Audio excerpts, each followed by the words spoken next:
Good morning. Welcome to This Week.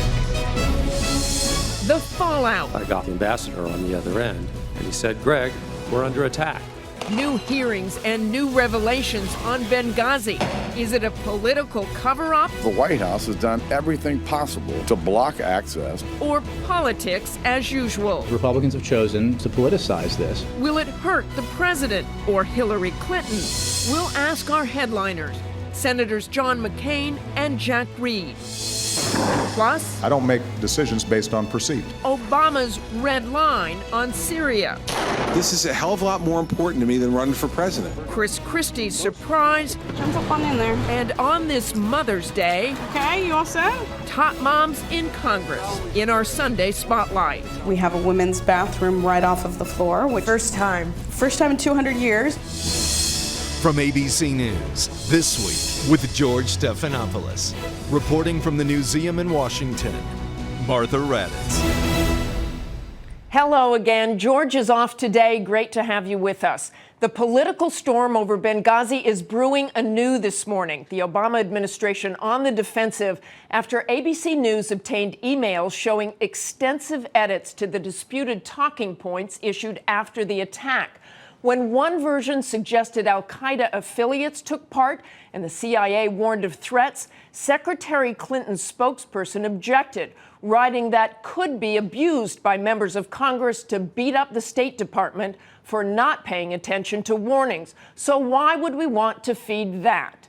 Friday, my colleague, Chief White House Correspondent Jon Karl, who exclusively obtained the emails, questioned White House spokesperson Jay Carney. Ladies and gentlemen, thank you. The CIA original version included references to al-Qaeda. Those were taken out after the CIA wrote its initial draft. And then the CIA wrote another draft Based on input from the State Department. Well, but here's what I've been saying, Do you John. deny that? No, John. There was an interagency process, which is always the case because a lot of agencies have stakes. The whole effort here by Republicans to find some hidden mystery comes to nothing because the president called it an act of terror. Joining us now, Republican Senator John McCain. Nice to have you here, Senator McCain. What do you make of the White House response? Could I just pick up on what you just showed Mr. Carney say? The president didn't call it an act of terror. In fact, 2 weeks later, before the UN, he was talking about hateful videos and spontaneous demonstrations. I think the White House would probably say there was the remark that it was a terror attack, although it did seem rather indirect. What he did say the day after was he condemned acts of terrorism. But then that night, within, I think it was 60 Minutes, I'm not sure, interview, and then throughout the next 2 weeks, he kept saying that it was caused by a spontaneous demonstration sparked by a hateful video. He kept saying that over and over again and condemning that. Now, Martha, you've got to look at this in the context of the times there. They're in the midst of a presidential campaign. The narrative by the Obama campaign is that bin Laden is dead, al-Qaeda's on the run, not to worry about anything. And here comes this attack on Benghazi. And there's so many questions that are unanswered. We need a select committee. But for the president's spokesman to say that, well, there was only words or technical changes made in those emails is a flat-out untruth. I like Mr. Carney, but that's just not acceptable for the president's spokesman to say that to the American people when we now know any reference to acts of terror, any reference to al-Qaeda were removed from those talking points, and it was done at a deputies meeting just before Susan Rice went on television. Would you call this a cover-up? I'd call it a cover-up. I would call it a cover-up in the extent that there was willful removal of information which was obvious. It was obvious. Mr. Hicks said in his testimony, his jaw dropped when he saw Susan Rice do that. I was on another Sunday morning show after Susan Rice. My jaw dropped. I said, look, people don't bring rocket-propelled grenades and mortars to spontaneous demonstrations. Let's talk about what's happened with Republicans this week, though, because of these emails. First of all, Ambassador Thomas Pickering, who I spoke to, who did the original review, said the idea of some sort of cover-up is absurd. But Congressman Stephen King, Republican from Iowa, said it was bigger than Watergate. And this is what Oklahoma Senator James Inhofe said.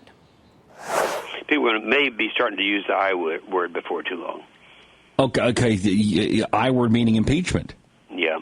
of all of the great cover-ups in history, we're talking about the Pentagon Papers, the Iran-Contra, Watergate, and all the rest of them, this is going to go down as the most serious, most egregious cover-up in American history. With due Do you agree respect, with that? with all due respect, I think this is a serious issue. I will even give the president the benefit of the doubt on some of these things. We need a select committee. We need a select committee that would. Do you blame Hillary Clinton? I think that the Secretary of State has played a role in this. Do you think she had a role in those emails? She had to have been in the loop some way, but we don't know for sure. But I do know that her response before the Foreign Relations Committee, who cares? Remember when she said, well, who cares how this happened, in a rather emotional way? A lot of people care, I say with respect to the Secretary of State. So would you like to see her back on the Hill testifying Oh, sure. again? We need a select committee that interviews everybody. I don't know what level of scandal, quote unquote, this rises to, but I know it rises to the level where it requires a full and complete ventilation of these facts. Now, here we are 9 months later, and we're still uncovering information which, frankly, contradicts the original line that the administration took. And so we need the select committee, and I hope we'll get it, and the American people deserve it. Just quickly, I want to go back to the testimony of Gregory Hicks, and he talked about bringing military assets in, bringing planes in. The military says that wasn't possible. Do you agree with the fact that it wasn't possible? I find it impossible to comprehend why on September 11th, the day we all know is so important, when there have been numerous warnings about the security at that consulate, that we didn't have forces that were capable of doing so. And over a 7.5-hour period, with all the assets we have in the region, we couldn't have an F-16 at low altitude fly over those people who were attacking our consulate. Another question is, why weren't there forces capable of going to defend that consulate? I want to move on to Syria. It's been more than a week since Israeli jets hit targets in Syria. More than 2 weeks since the U.S. said that there was evidence of the use of chemical weapons. What should be happening now concerning especially these chemical weapons and the red line that the president talked about? Well, the president said he wants a UN investigation. The only problem with that is the UN can't get into Syria. And we read this morning that Assad's forces are making incredible gains. You talked gains? about Which a no-fly zone, striking targets. What good does that do? Well, first of all, it negates their air assets. In that kind of terrain and that kind of weather, air is a decisive factor in this kind of conflict. A decisive factor in doing what? What's the well, overall we take out strategy? their air, we establish the no-fly, no boots on the ground, no American boots on the ground. That's still a lot of risk, taking out that air. In fact, it's Russians have said they would move in if they move new anti-aircraft. If they move in very sophisticated. If they move that in, it's going to make it more complicated, and certainly maybe gives us a little bit of skepticism about a conference. But we can provide them with a safe zone. We can provide them a place to organize inside Syria. We can give them the heavy weapons that they need who's to combat tanks. Who's them?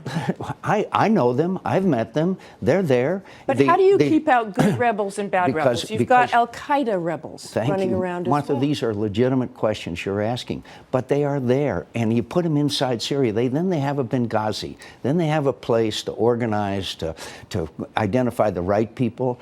These jihadists there aren't that many of them. They're just so good because they've been fighting all over the Middle East for all these years, and they're not afraid to die. But we could still organize a legitimate and non-jihadist group that are already there. They've got a great general. They've got a fine man who is in charge of the Syrian National Council. Look, we can do this. Everybody I talked to said they just can't possibly vet all these people. Yeah, they said they couldn't penetrate without great cost Syrian air defenses. I think, didn't the Israelis just kind of blow a hole a mile wide in that? I'm not sure they went into Syria. Are you sure they went into Syria? I'm sure they took out assets of Assad's in Syria, which is exactly what we could do with cruise missiles and with Patriot missiles. So that obviously blows a hole a mile wide in our Joint Chiefs of Staff, who prove again, if you don't want to do something, they can find reasons not to do it. But look, you've got two choices. Either let this continue, as you just mentioned. Hezbollah is now all in, and the initiative is now on the side of Bashar Assad. You can do that, or you can go in and you can give them a safe zone, and you can give them the weapons that they need and the help that they need, and stop this unconscionable slaughter. And the president, by saying red line, he gave a green light to all this massacres, and it's a shameful chapter in American history. Thanks for joining us this Thanks, morning, Martha. Senator McCain.